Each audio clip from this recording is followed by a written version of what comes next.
Welcome to Arkansas Film Showcase. I'm Tim Crane from Jones Television, Cox Channel 22 in Northwest Arkansas. And we're on the Bentonville Square today as a fitting background to present to you the entries to the inaugural 4320 Film Challenge conducted here in Bentonville a while ago. These short films represent the creativity, imagination, and teamwork by some of the finest young filmmakers in the region. The 4320 Film Challenge is the brainchild of Ross McCartney.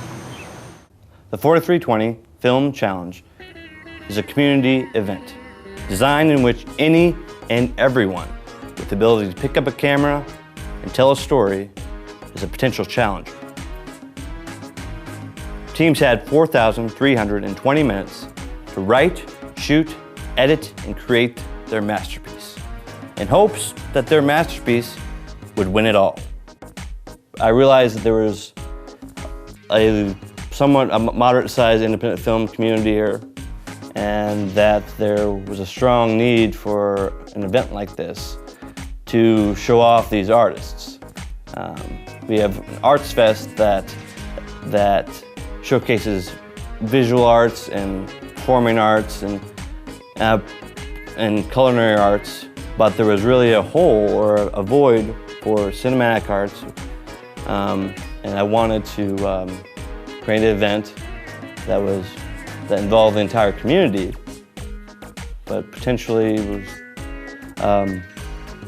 showcase the cinematic artists in the area.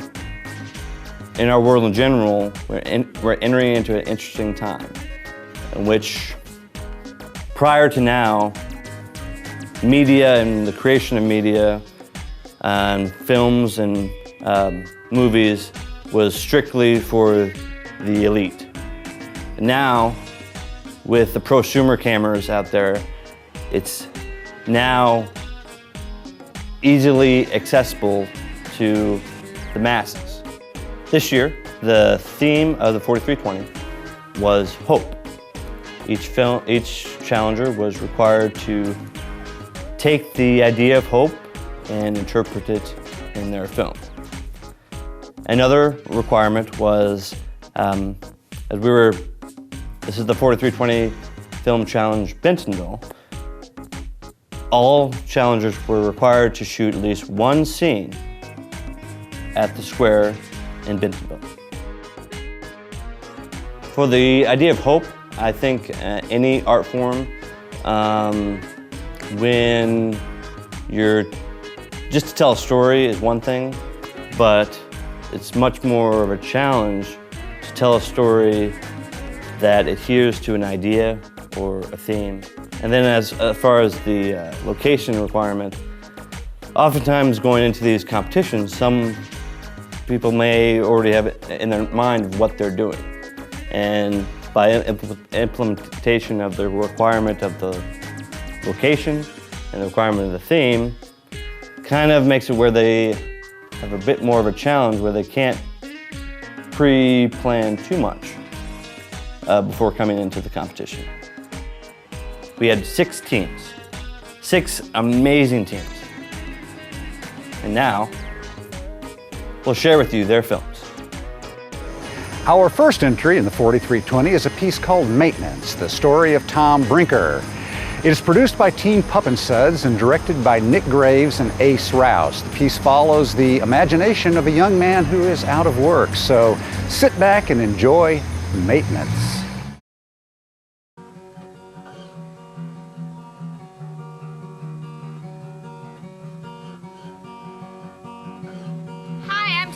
Here with P Hollywood News at the premiere of Avatar 2: Return to Pandora. Yeah. We're here with some fans of Tom Brinker.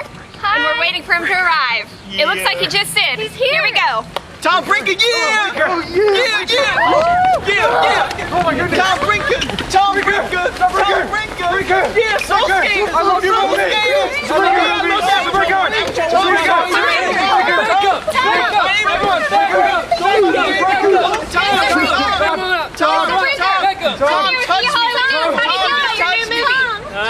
I hope you all go and see it. Tom,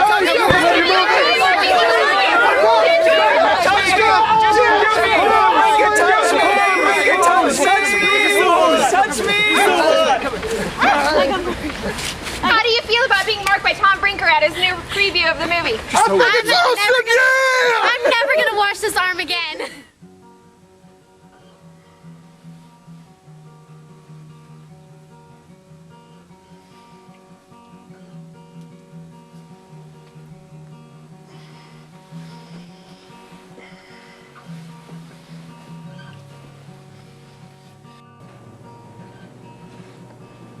Good morning. Good morning.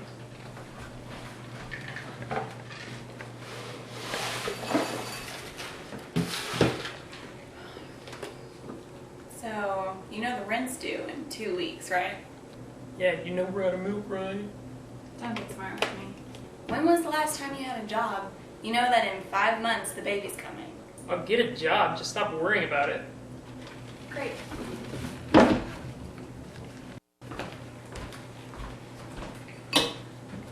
Find a job, or else I don't know what's gonna happen.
my fellow Americans, and I will begin taking questions.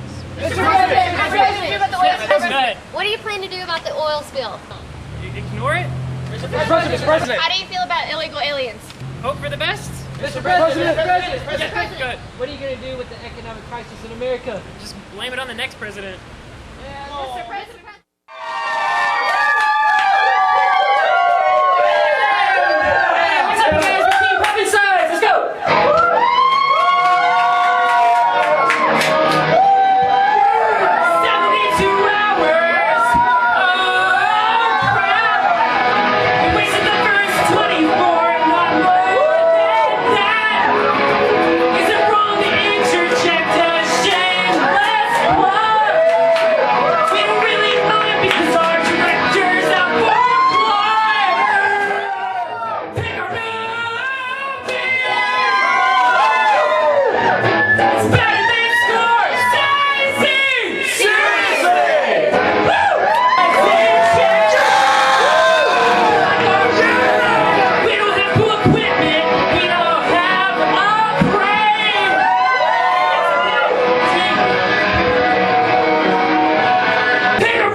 job interview and I need you ready in an hour.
Yeah. Take a seat.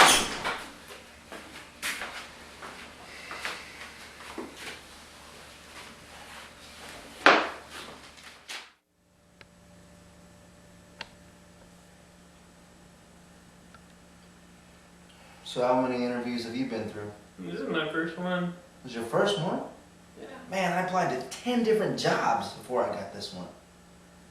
It's just some crappy maintenance job. What's a big deal? Just some crappy maintenance job. What did you expect? Did you want to become the next president? Do you want to be a rock star or something, or a celebrity? Come on, man. This is a reality check, buddy. Okay?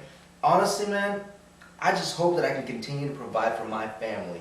Because that's what's important to me. Tom Brinker, we're ready for you. Is that you? Yep. Good luck, man. Thanks.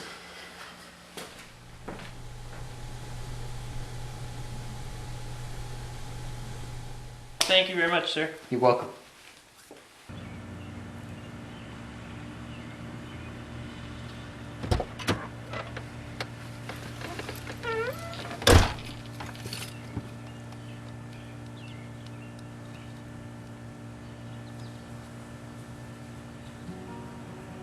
Hello. Hey, yeah, I just got out of my interview. I just want to call and say that, I was talking to somebody before it, and it kind of just struck a chord, I guess, but, you know, I know that I've been selfish, and I know that, I need to focus more on you and on the baby, and, I just want to say that I'm sorry, and that I love you, and that I want to work harder for that.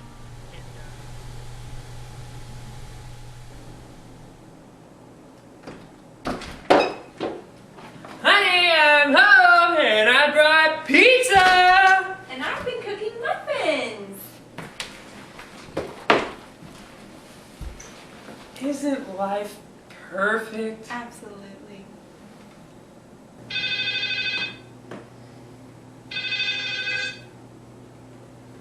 Hello? Oh, yeah. Yeah, yes sir, I can totally be there now. Absolutely. Thank you. Who is that? They called me in for a second interview. Do you think you got the job? I sure hope so.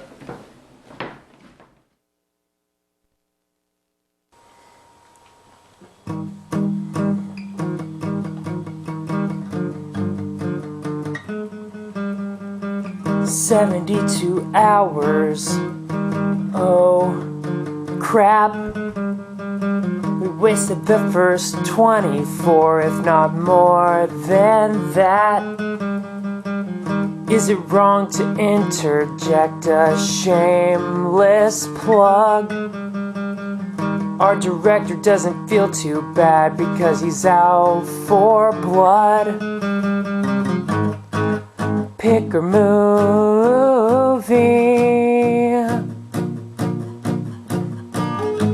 It's better than a Scorsese.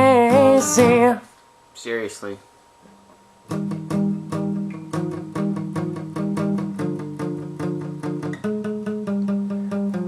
We don't have cool equipment, we don't have a crane.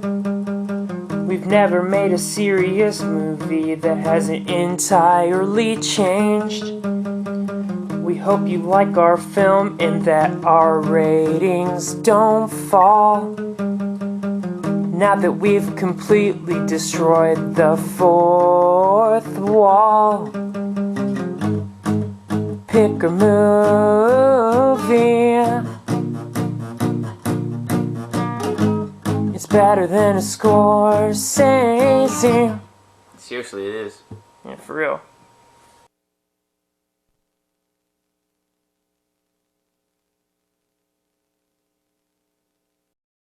Hi, I'm Dr. Nancy Belknap with some summer healthcare tips for your outdoor dog.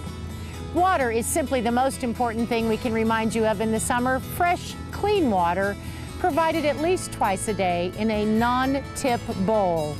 Dehydration can be deadly, and it's certainly no fun to be thirsty. Your pet's eating habits may change as well.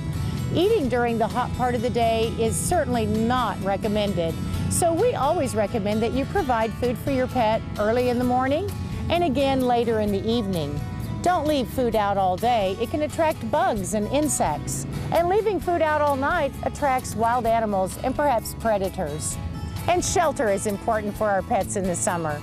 Shelter from the sun certainly keeps them from overheating and provides comfort. Remember, when you look at your pet's environment, what is available as shade in the morning isn't always available as shade throughout the day. Make sure your pet has shelter from the sun throughout the day. Your dog's exercise needs to be modified in the summer as well.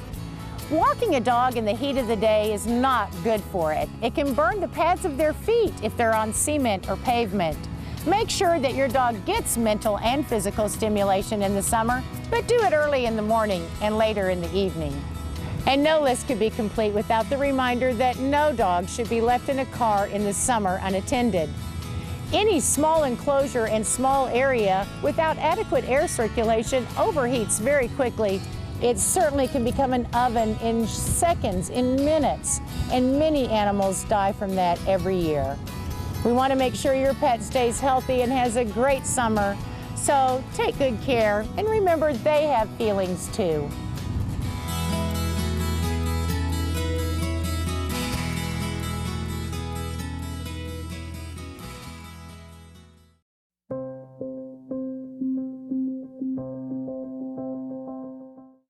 Our next entry in the 4320 Film Challenge is entitled Hot Blooded.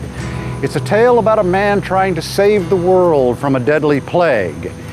It's brought to us by Ransom Productions and directed by the always interesting Jacob Ransom. It involves a very unique style of storytelling, so sit back and enjoy Hot Blooded.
I'm so sorry. I'm sure you're just a regular guy like me. I bet you even like the Rangers, don't you? No. Don't answer that. Please, why are you doing this to me? I wish it wasn't you. It was those chemists. They should be in there. What are you talking about, man? Let me out. You don't mean that. What? You're a nice guy, John. But there are too many lives at stake. Look, man, if it's money you want, you can have my ATM card. You can have my car, man. Please, I have a family. Just let me go. You're sick, John. They put a bomb in you. Don't you get it? You're gonna kill me, aren't you? You're insane. No, I'm not wrong. You have the virus. You have the symptoms, don't you? Man, I'm not sick. You just hit me in the head really hard. Just, please, let me go. But before that, you had headaches. I have allergies. More than that. Insomnia, pleurisy, microembolisms. Why would someone do this to me? Convenience. You're expendable. Okay, wait. If somebody made this virus, then they might have made a cure. Of course they do. They're not madmen. Well, we can go get it then, right? No, they need an outbreak. An epidemic is a marketing essential. If the public panics, they can charge whatever they want. What about my family, man? You're a janitor, John. Your family won't be able to afford a cure. No way, dude. This is America, man. They can't get away with this. That's why I'm here. All right, well, what are we gonna do then?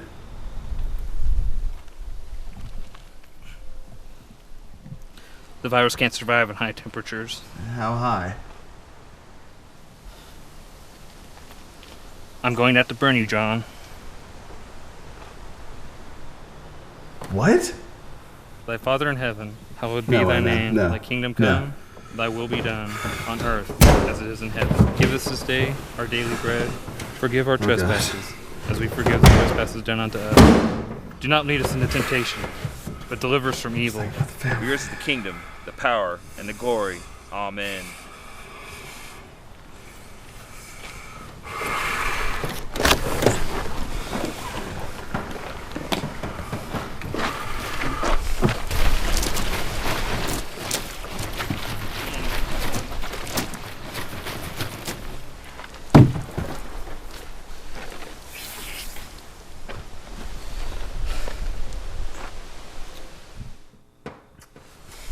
You're giving your family the only gift you can.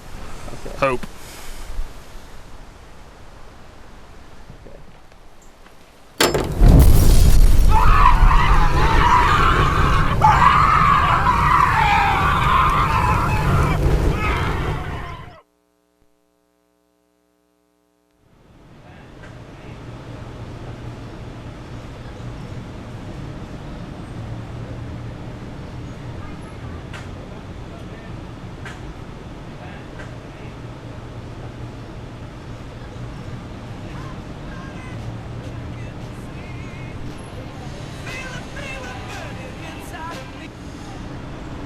Yeah. Woman, I told you I'll be home in a couple minutes. Yeah, I'll be home. Yeah, we're good.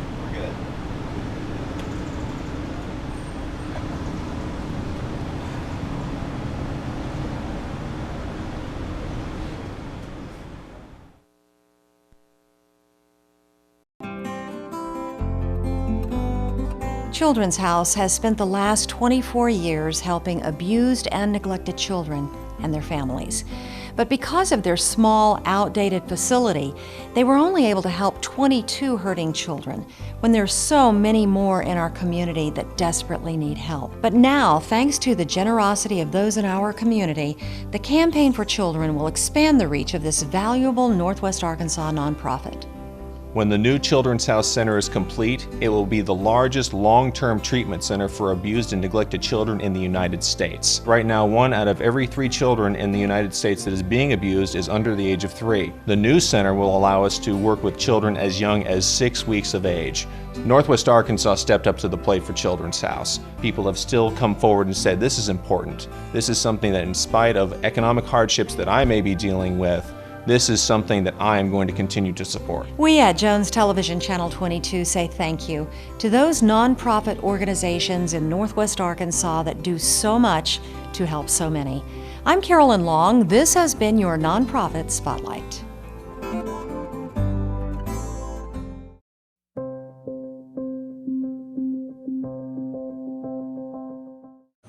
Next up is a different kind of entry. So far, everything we've seen has been cinematic. What you're about to see is a documentary. Directed by Joe Murphy, Wonderland Cave explores the story behind a lost and local landmark. So, I welcome you to Wonderland Cave. Over the last century, Northwest Arkansas has seen nothing but growth. People move in. Companies are built from the ground up. Jobs are created. History is recorded. But sometimes, things slip through the cracks. Sometimes, pieces of history are left back in the past. And the past is precisely where we're going to pick up.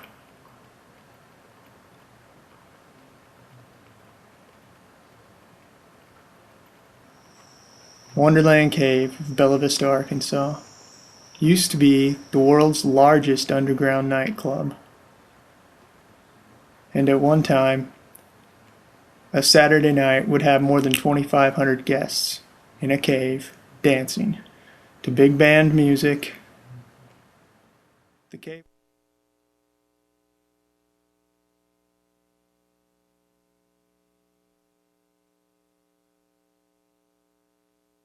In 1928 or 29, my grandfather and grandmother went to Europe on a steamship. And when they were in Paris, they went to a little nightclub that was a cellar, essentially. It was a basement. And it was decorated, though, plastered to look like the inside of a cave. And they call it La Petite Cavou. And so they said, you know, we have a large cavou in Arkansas. Maybe we should do something with that. And so they came back, and that was the motivation for them to turn it into a nightclub. And it was very successful from the standpoint of people really enjoyed being there. It was rowdier than the actual residents, summer residents liked. But everybody from everywhere else seemed to like it a lot. And they kind of had a tradition of taking your beer bottle, you know, and throwing it over against the dance floor is kind of on a dome. It's a little bit of a rise. It's essentially ceiling that's fallen down over the centuries. And it's made this crowned area. So all the way around that room, the room is enormous, but you don't see it because the ceiling kind of comes down, and you think that it stops right there, but it doesn't. You can climb between the ceiling and the side and go down for a great distance. So, of course, now it's covered with broken bottles that were heaved over there. So it was a little rowdier kind of place. So they had bands from the beginning. For the when they opened it as a nightclub, there was a summer band that stayed on the resort, and they played at the dinner hour at the Sunset Hotel, because the Sunset Hotel opened at the same time above. And the band would play just for an hour during the dinner hour, and it would be usually a combo portion of the band, maybe not the whole orchestra. And then they go over and play in the early evening, I think from something like 9 to midnight, at the Moonlight Gardens, the pavilion. And then they go to the cave. And the cave would open at midnight. Wow. So everyone could be a little bit tanked by the time they started. Of course, a lot of these years were Prohibition years, you know, but you know, it's just like anything that's illegal. It doesn't mean you can't get it. This is a party that was hosted from a group called Couples Club in Bentonville, Arkansas. And they had it in Wonderland Cave. This was in the 50s, probably about 1954, and there was a lot of civil defense scare and whatnot. So the members of this club were given gunny sacks and told to bring with them into the cave. They were going into a big bomb shelter. There's Mary Carollo. And they were going to be staying there for a while, so bring the things that they considered essential and whatnot. They have now put Joe Applegate in jail, which is called the wine caves. That's where they actually kept barrels of wine when they were manufacturing it. And they've locked him in, so that takes care of him. He was quite a troublemaker, so that was probably a great idea. Moved here. It would have been in the early 90s. I remember my parents going out with some friends and going up to the cave. So it had been reopened after the Cooper lease ran out? That's right. In '85, when that ran out, then my sisters and I inherited the cave through our grandfather's estate. And we sold it to these two young men, and I apologize for not knowing their names. I did not get involved. My sister took care of everything, and she would be able to tell you their names in a heartbeat. But they put in enormous improvements. They, they managed to get some restrooms in at the back there. They redid their walkways and all the electrical and everything, and they really made a very nice place out of it. Here's Jim. He's going to be first. He's one of the owners of the cave here. What do you want me to say? What's your last name, Jim? Fielding. Jim Fielding. Tell it, how long did it take you to find it and talk to people into selling the land or whatever? Oh boy, that's a lot of story there. We started back in January. We come in just spelunking like most everybody else had been, and got to looking at what used to be here and started checking the story behind it. We went down to the Historical Society and studied up on it, and both of us have been with Walmart a long time. We was looking for something else, so we just started checking into it. Went from there. Spent about 3 months just on paperwork. Was it still in the Linebarger family? And you bought it. Then did you have a hard time talking them into selling it to you? Or? Yes. In fact, we had the club almost finished before we even bought it. We spent a lot of money before we even knew we owned it, just trying to get everything final and get it bought. We just what was their reluctance? That they just didn't want to let go of it, or sentimental family, or? No, they really didn't care too much for it, but there was 3 granddaughters that it belonged to. And it was hard to get each one to decide on the same thing. And they're probably not all close either. They live scattered around the country. One of them in Hawaii, one in California, and one in Arizona, I believe. Yeah, that does make it more difficult. We got it all settled now. We're on the Bentonville Square. So I'm here with my mother, Cindy Murphy. No? Sorry. Yes. Exactly. Well, first say hello to everyone. Hello, everybody. And so when did you guys go to Wonderland Cave? I think it was about 10 years ago. What do you remember about the night, or about the cave specifically, the crowd? What was the night like? I remember there being quite a few people there, and I remember thinking, this is pretty cool. But it was a little bit tacky in a way, where it just needed to be a little bit cleaned up, and I would have felt much more comfortable about going back there. Yeah. So did they have like loud music going, or? Yes, they did have loud music going on. And I think you told me about a bikini contest that took place inside Wonderland Cave. Yes, there was a bikini contest, which made it even a little more tacky. A lot of nice things could have been put on in there, and that just really wasn't. I came back on a summer visit and went in the cave and was mortified because they had amplified music, and all the music before that had never been amplified. It was orchestra music, and the acoustics were such that the sound just came out beautifully onto the dance floor. If you were sitting in the booths on the side, you could actually speak in normal tones. Whereas with the amplified music, it was like screaming. Here's some photos of Wonderland Cave in its current condition. As it sits today, it's off limits to the public, but as people often trespass and vandalize the property, My hope for the future is that a place with such a rich history won't be forgotten and left alone behind boarded up doors for nobody to see.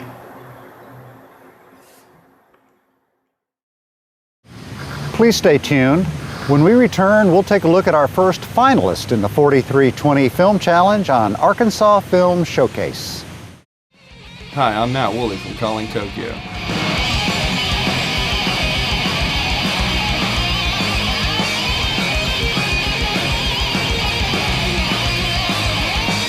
We all get stressed out and depressed sometimes, but the Arkansas Crisis Center is there to help. If you need help managing your crisis or you're having thoughts of suicide, call 1-888-CRISIS-2.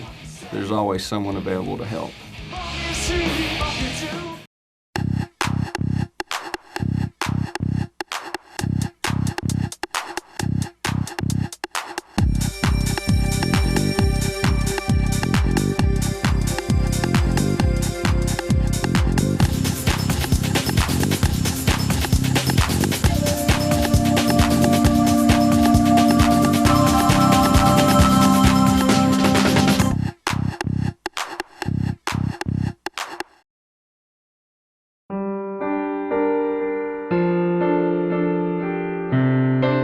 More kids grow up in single-parent households than in two-parent households, and you just can't get by on $10 or $12 an hour. We raise money in the community and distribute it to single moms and dads who want to go back to college.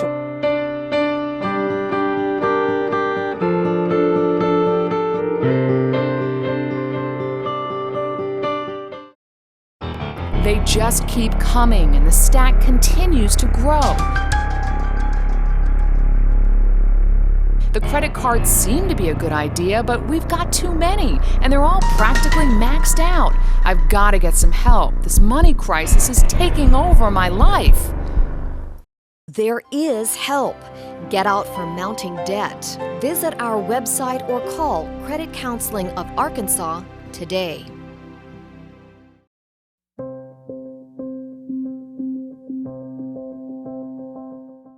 Welcome back to Arkansas Film Showcase. Today we're featuring entries from the 4320 Film Challenge in Bentonville.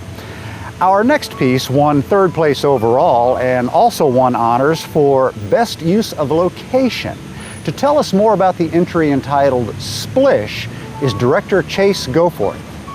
Splish is 4 or 5 little stories, and it's all about this one moment, one afternoon on the square where everybody gets what they hope for.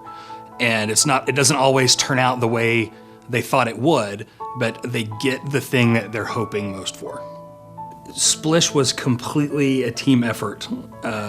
We got the theme and we had nothing pre-written, nothing ready to go. We all met immediately after the initial theme meeting. Whole team got together and just started brainstorming ideas, and we knew all the actors we wanted to use, and everybody had just started pitching in great ideas, and we figured out a way to implement all those ideas together. So instead of telling one story, we told 4 or 5 stories intermingled. We had a blast. A lot of the actors we used are all involved in stage production, so we had really great actors. Really creative ideas. Of course, we only had one night to write a script, so it was really on the actors to bring something to it and you know, bring a script to life that was, you know, pounded out just as fast as we could do it. The competition overall was so much fun. I'd always wanted to be a part of a short film competition like that, and it had never been available. At the time, it never worked out to do it. So doing it here locally was awesome to have that opportunity, and the people involved were great. The planning was great. It was a lot of fun. The theme being hope was really wide open with a lot of places to go, and so we really wanted to emphasize that theme and do a really good job bringing it out. So that first meeting we had, we spent about an hour just brainstorming on hope and how do we bring that that idea to the forefront without it being, because hope can be, you can make a really cheesy, really bad film about hope. And we tried not to do that. We tried to tone down the sentimental aspect of it. And they wanted us to use the square. They wanted these to be films they could show that would show off Bentonville. And the square, they're so beautiful. It's such a perfect location to use. The fountain gave us fits. It was a real sound problem, but it was beautiful to shoot there. And we got some really nice jib shots there and just a beautiful spot to shoot. So we ended up shooting the whole thing there on the square.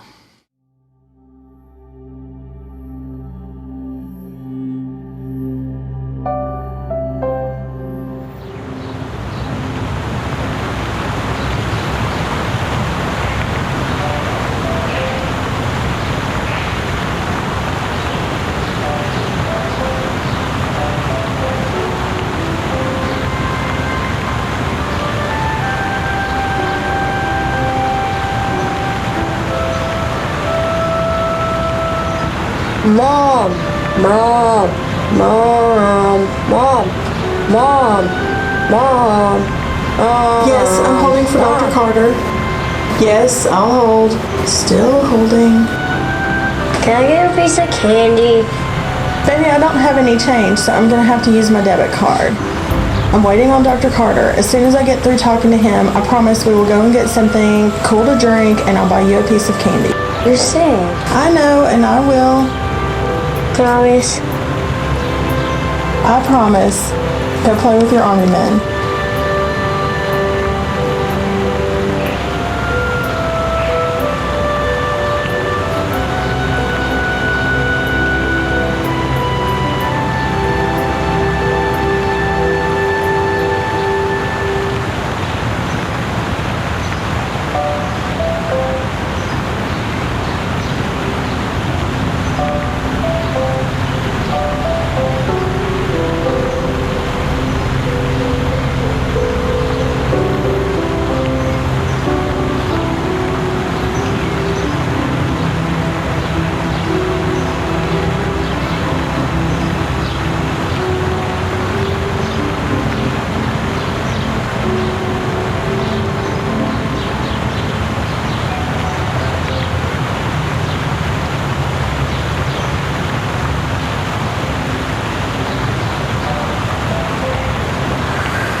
Hello there.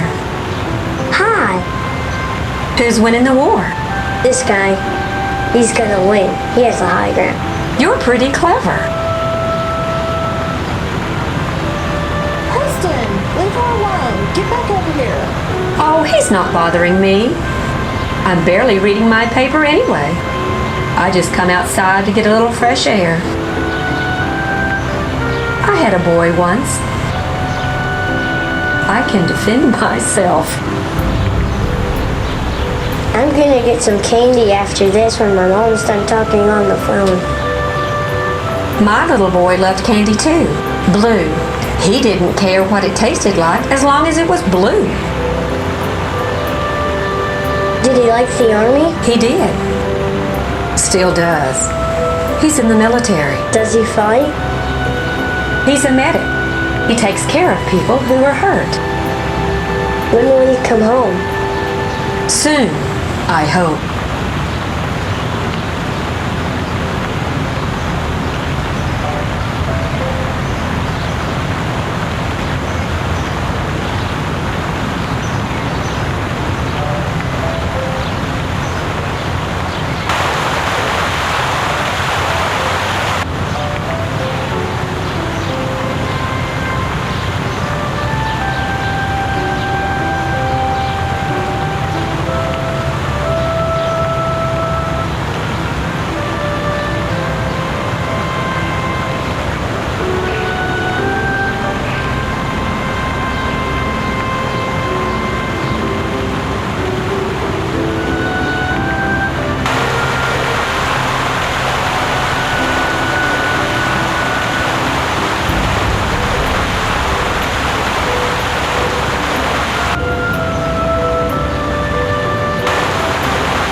I'm okay.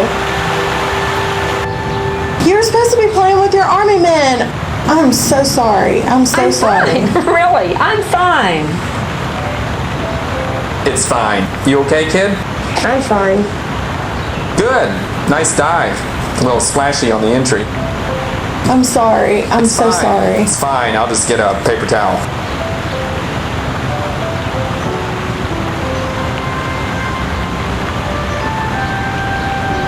Dr. Carter, do not move.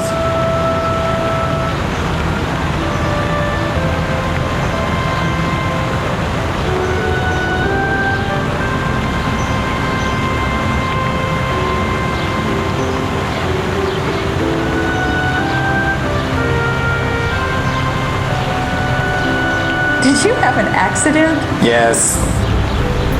No, the kid. The kid had an accident. He got on me. No, the kid. He fell into the fountain and he got me wet. Uh-huh. Likely story.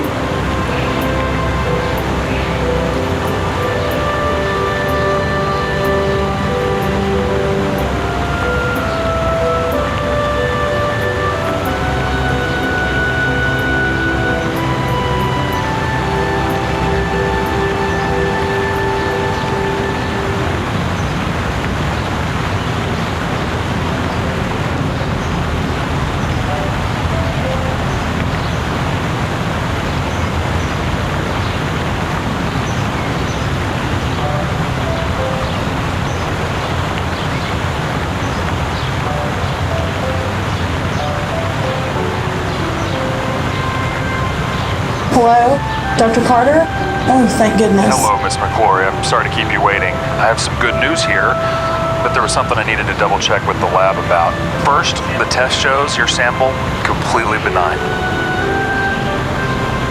Miss McClory? Yes, I'm sorry. That's such... I'm just so relieved. So, I know when we talked about it the first time, you weren't sure. You said it was too soon. Well, it was too soon, babe. It was only 3 months. I understand. And in hindsight, I agree. I was just scared. I understand. But when we talked about it the second time, you said it was the timing.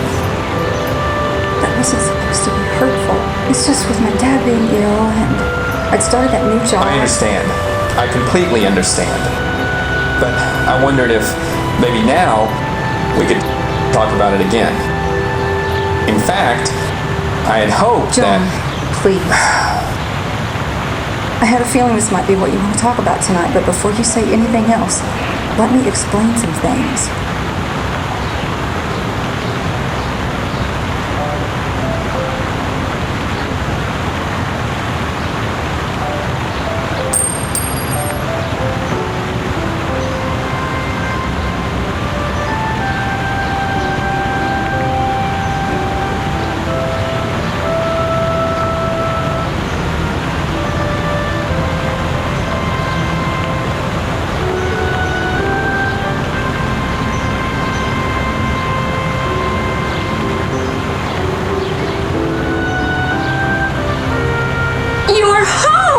Yeah, when you weren't down at the house. I thought you'd be down here reading your paper.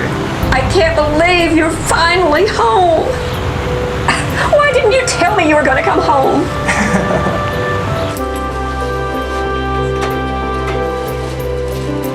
Hey there, sweetie. This is worth more than just $1. Are you sure you want to spend it? Well, would you like to pick out some more candy then? So if it's not cancer, what's causing the symptoms? Well, that's what I wanted to double check with the lab about. Jennifer, we need to have a talk about your liver. Please let me finish. Things are still really crazy at work. The new job led to a promotion, and that's led to more responsibility. Sometimes I think there's never going to be a right time for you. I'm starting to think the same thing. The campus is so big now. You can take classes to find out what you really want to do now that you're back. I'm only going to be home for a little while. I'm going back. But you're home, safe. I'm only home for a little while. I've re-enlisted.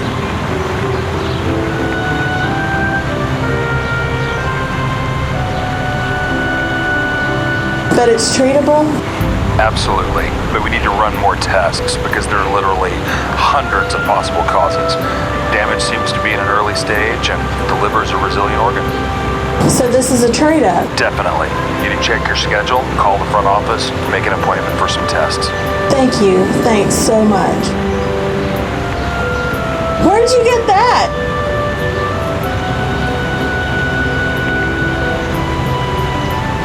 And that's when I realized, John, I'm always going to have doubts. And when it comes to us, there's never going to be the perfect time. But that's also when I realized, John, I want to marry you. What? I want to marry you. Because when I'm with you, I don't have those doubts. When I'm with you, all that other stuff that drives me crazy, I don't care. I want to marry you. I want to be with you. I came here tonight to ask you a question. And I'm really hoping you'll say yes. Will you marry me?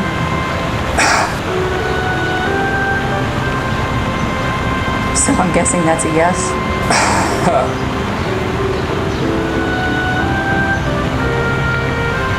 All I'd hoped for was for you to come home. And all I've ever hoped for was to make a difference. That's what I do there. And after this, you'll come home? I'm home now.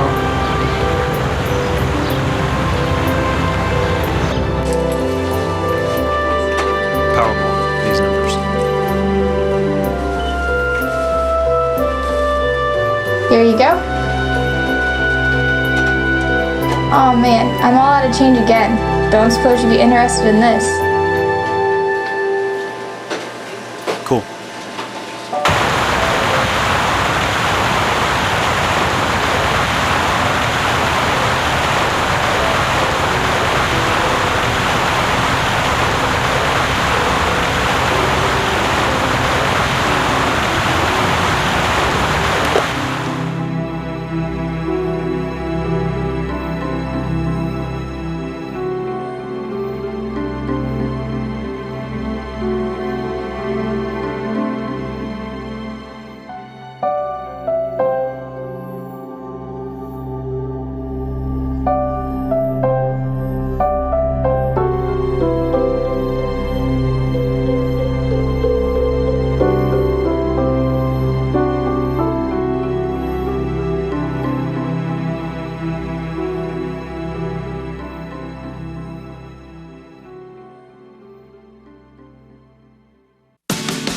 When I plant a tree, when I recycle, when I pick up litter or report litterers, I shine.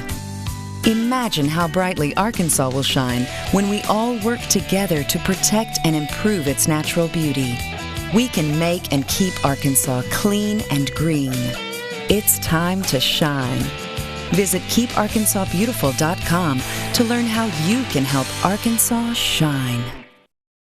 And now, another adventure with Savings Man. Look, honey, it's my Social Security statement. Oh, gosh, how are we going to retire on that? Never fear, young savers. It's Savings Man. You need to save more. You'll need this. Oh, the ballpark estimate worksheet. That's right. Get it at choosetosave.org and find out how much you'll need to save for your future. Gee, thanks, Savings Man. No, thank you. So visit choosetosave.org and stay tuned for more Savings Man.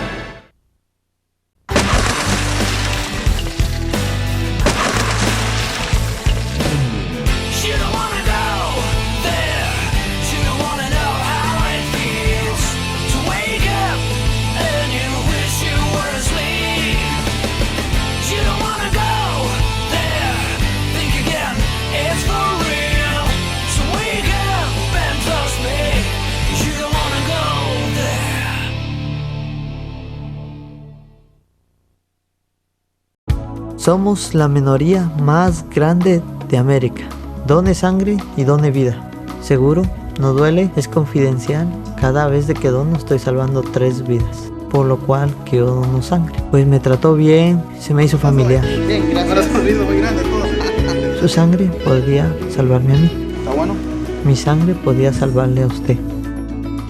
Done sangre, done vida. Cruz Roja Americana, American Red Cross.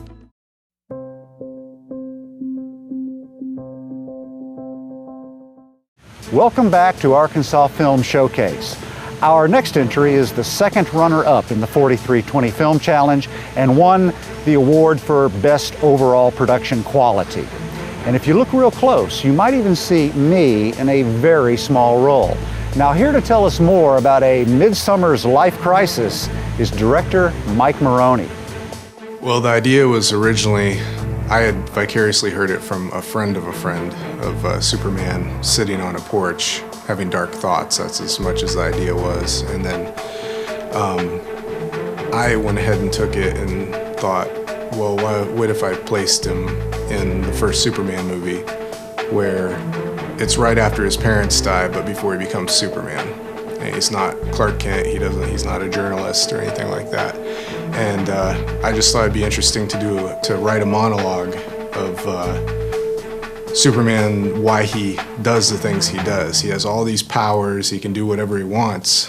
Why would someone who's an alien that might feel disconnected from the rest of the planet decide to be a do-gooder? And so I tried to do an inner monologue where he goes through a process of not only grieving, but making those decisions based on his upbringing and his parents and higher power and things like that.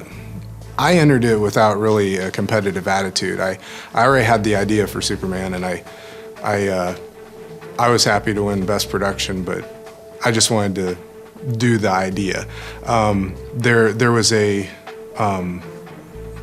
There were two parts of the contest where we were given a theme and a landmark, which was the Bentonville Square, and the theme was hope. And I worked that into my script because it was an inner monologue. The voiceover could be nudged and changed to however it was supposed to be. So I left a paragraph purposely written where the location could be anything and the theme could be somewhat open so that I could get some of the pre-production done prior to it being announced. Well, the guys that I worked with, I originally worked with them from Walmart Television. Greg Marlowe and Chris Hegel, to name a couple of them. And I've worked with them for years prior to doing this. And so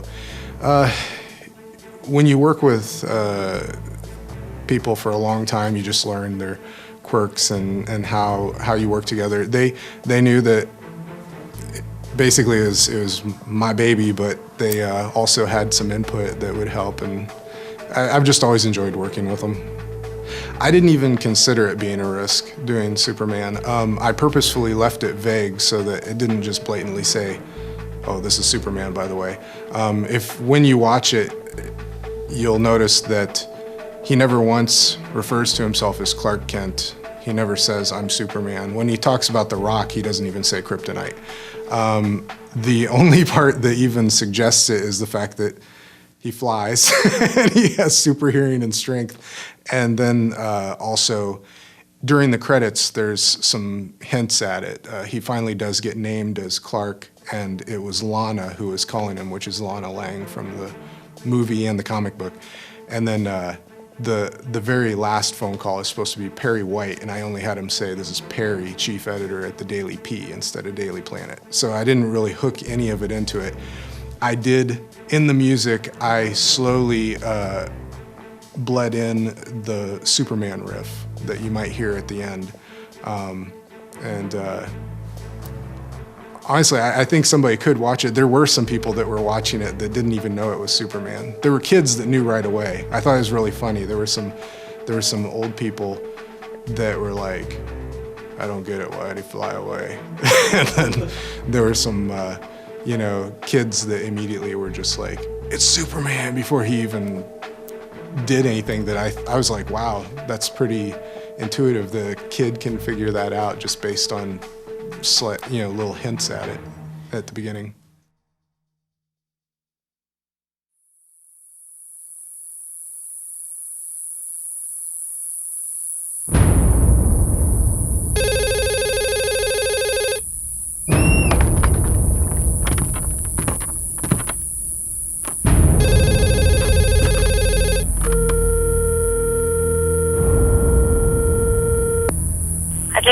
hard, and I'm really sorry. I just want you to know that I'm thinking about you, and I hope that you're hanging in there. If you know if there's anything that I can do, give me a call. I'm here if you need me. Bye.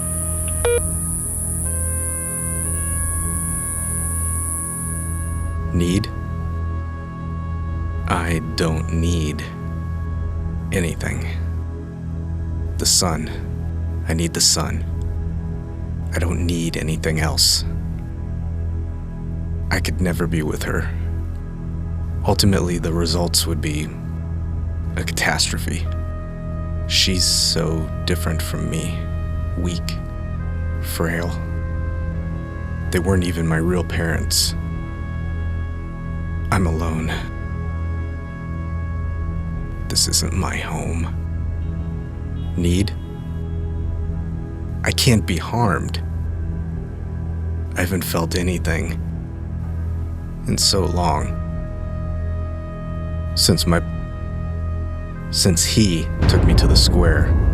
He was always trying to convince me that I needed things, always instilling morals, values, ethics. They're both gone now. I don't have to live up to anyone's ideals. No one else does.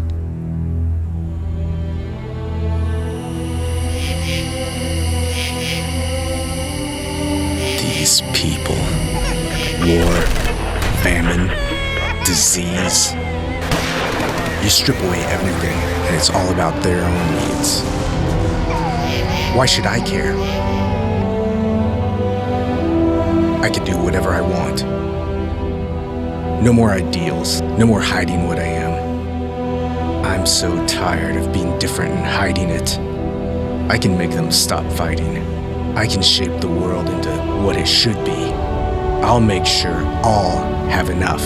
I'll reduce the swelling populace. If anyone raises a hand against another, takes more than they need, they'll face my wrath. I'll make the balance.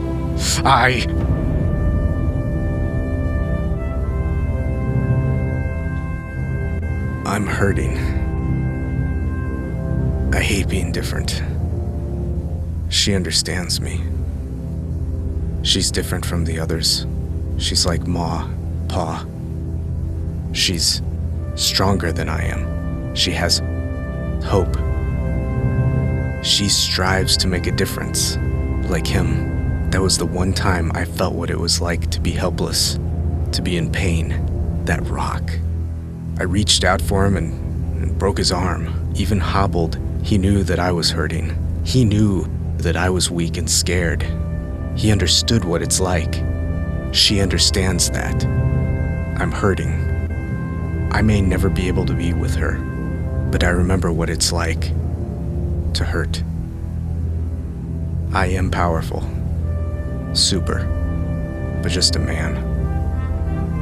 You showed me that, Pa. You taught me that there's only one thing all-powerful, and it's not me. I can't let you down. I can't let her down. Your lifetime of dedication, loyalty to each other taught me. Choosing to make a difference. The choice to care. Even when it's the hardest thing to do, will always triumph over need. You are my family. This is my home. I won't let you down. Any of you.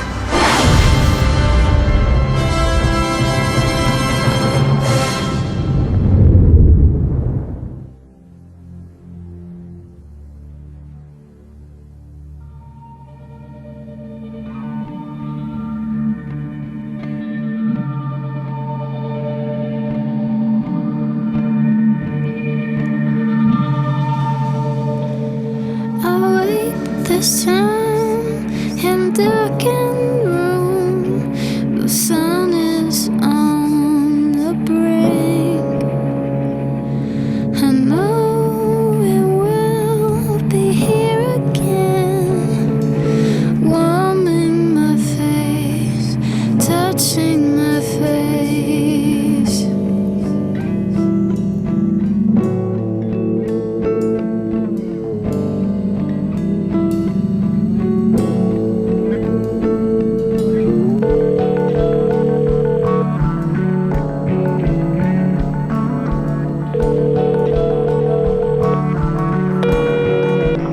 Lana again. I'm stuck on a plane again. How did I get here? Moving so fast, missing everything underneath the beauty.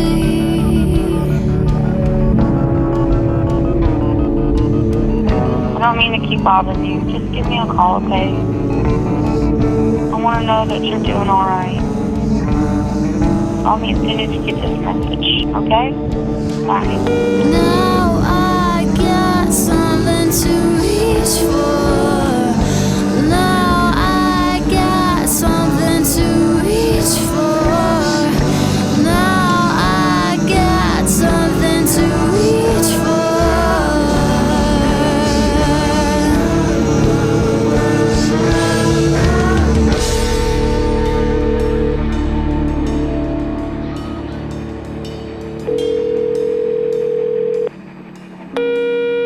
Yeah, this is Perry, chief editor at the Daily Bee. You look a little green, but I'd like to see what you can do. See if you're cut out for the big city life. Let me know when I can meet you in person.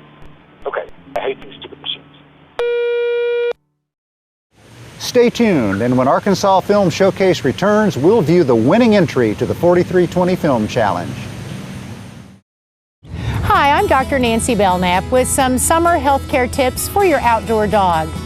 Water is simply the most important thing we can remind you of in the summer. Fresh, clean water, provided at least twice a day in a non-tip bowl.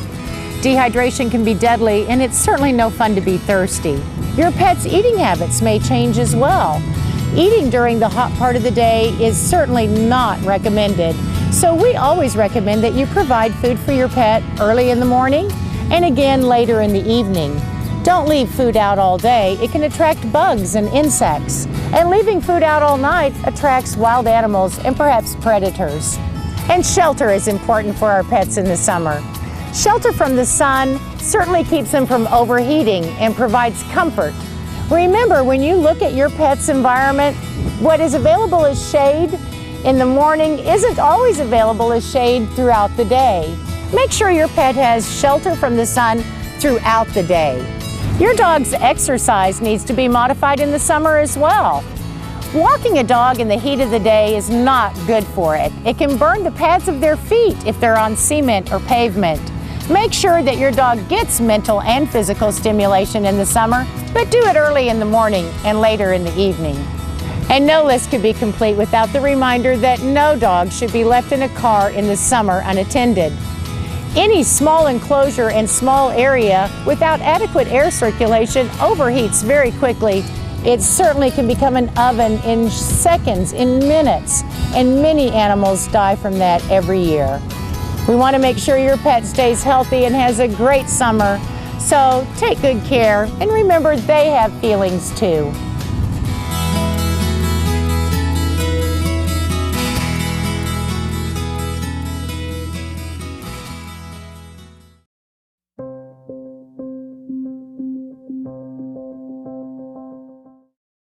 And now for the moment you've all been waiting for. Our next piece is entitled Bitten, and it is the overall winner to the 4320 Film Challenge.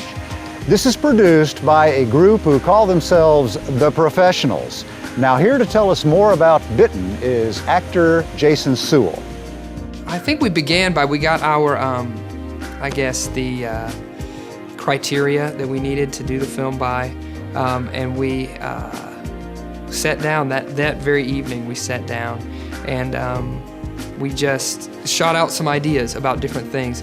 And what we ended up with was radically different than what we started with and all the other ideas we had come up with. You know, we were thinking big at first, and so we had all these different things that we wanted to do. And but the film ended up, you know, we have a very limited amount of time, so we have to do what we can do in that amount of time.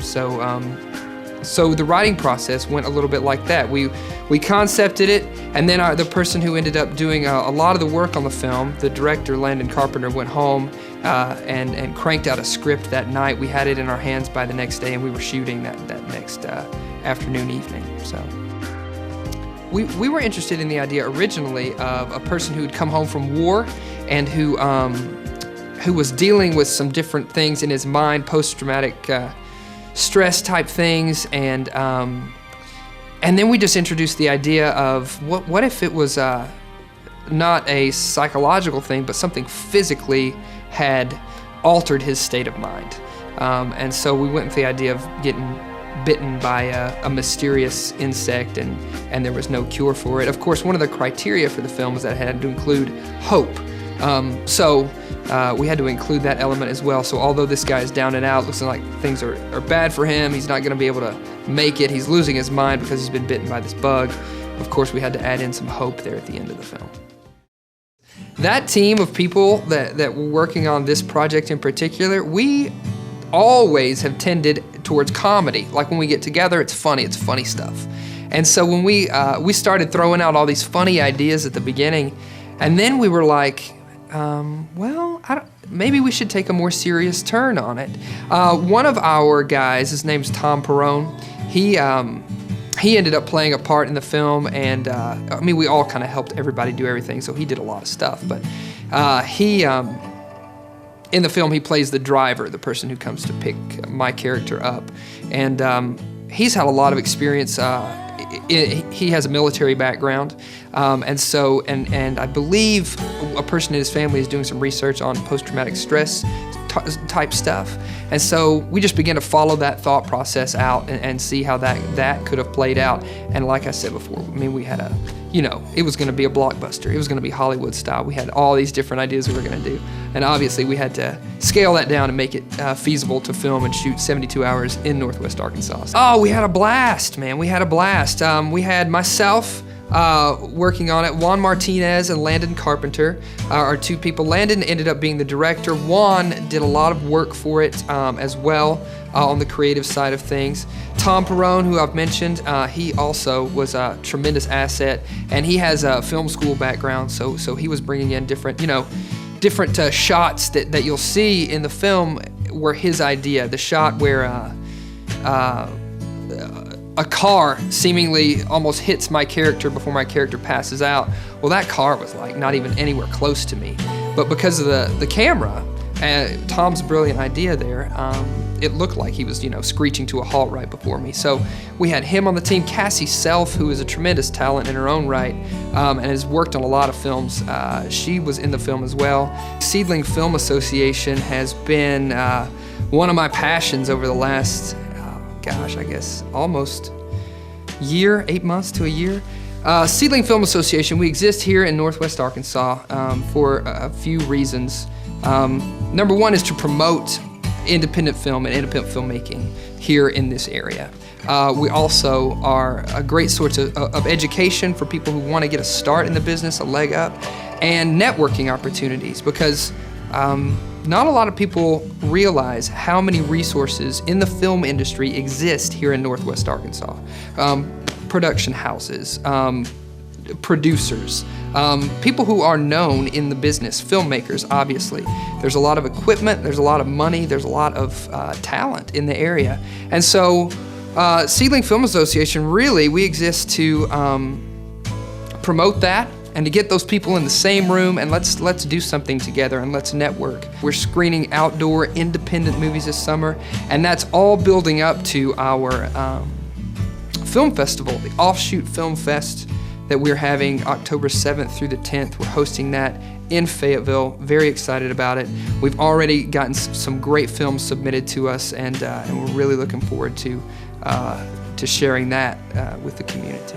Go to our website, www.seedlingfilm.com, and sign up to be a member of Seedling, because we send out a newsletter every month, which has opportunities for people to do stuff.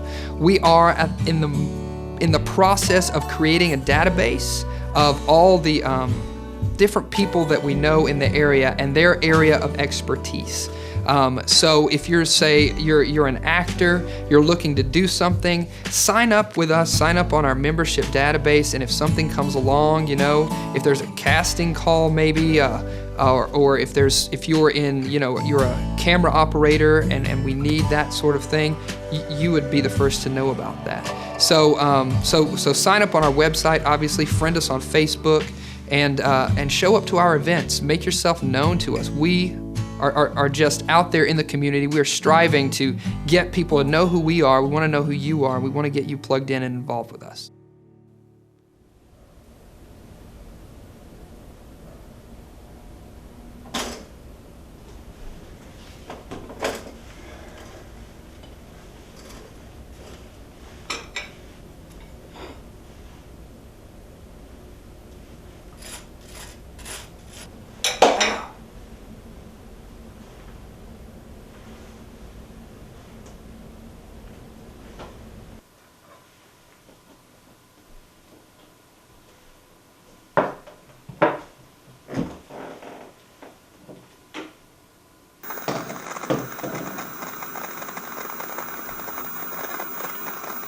Breaking news. As reports of seemingly random acts of violence continue to pour in, a new study has linked these incidents to a new species of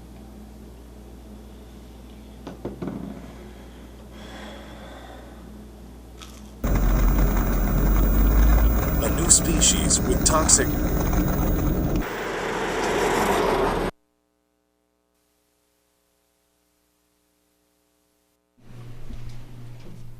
Hey, Sarah.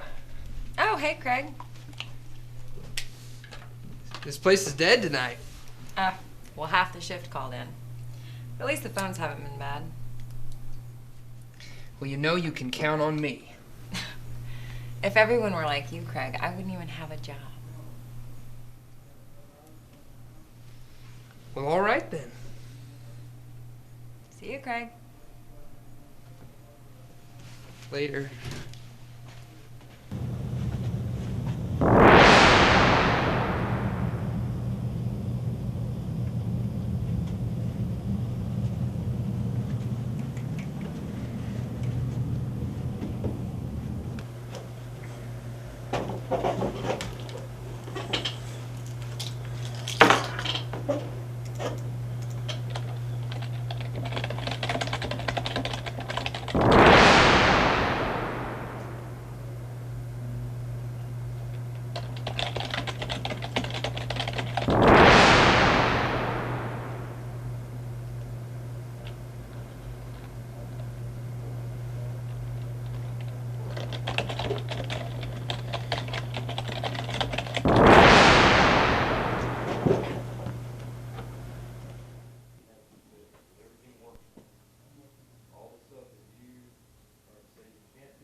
Hey, Craig. Sarah, is there anything unusual happening in the office tonight? What do you mean? Have you heard anything strange lately? Well, there is this really strange story on the news. Have you seen this? What? No, I don't watch the news. I'm asking if you've heard any strange noises in the office tonight. Are you kidding me? There it is! Craig. Sarah! What's happening? Okay, Craig, this isn't even funny. I know it's a slow night, but this is ridiculous. Goodbye, Craig.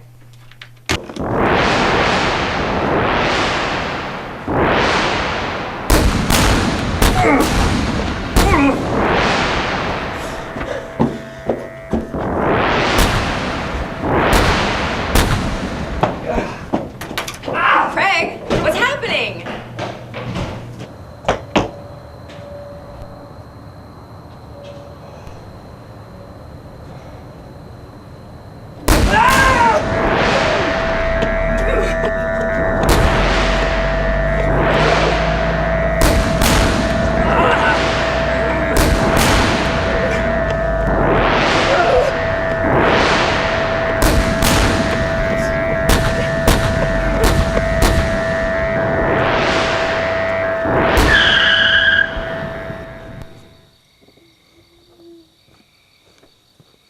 Hey, man.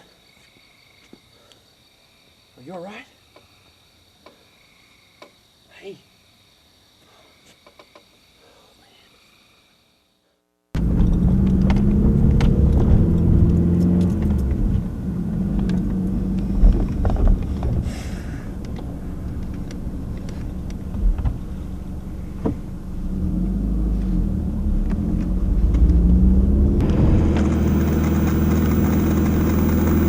Saliva of the new species is toxic to humans. Anyone who has been bitten will exhibit signs of extreme paranoia. Reports have confirmed they will experience severe auditory and visual hallucinations. These people are prone to violent outbursts and should be treated with extreme caution. So far, 5,000 are confirmed dead, and over 50,000 more are experiencing symptoms. At the time of this report, there is no known cure.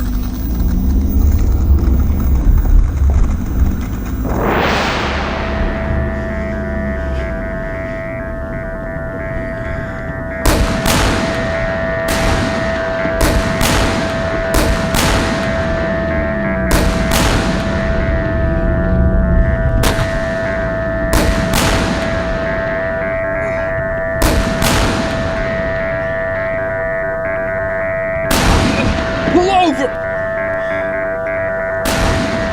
Hey, pull over now!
Thank you for joining us on Jones Television, Cox Channel 22.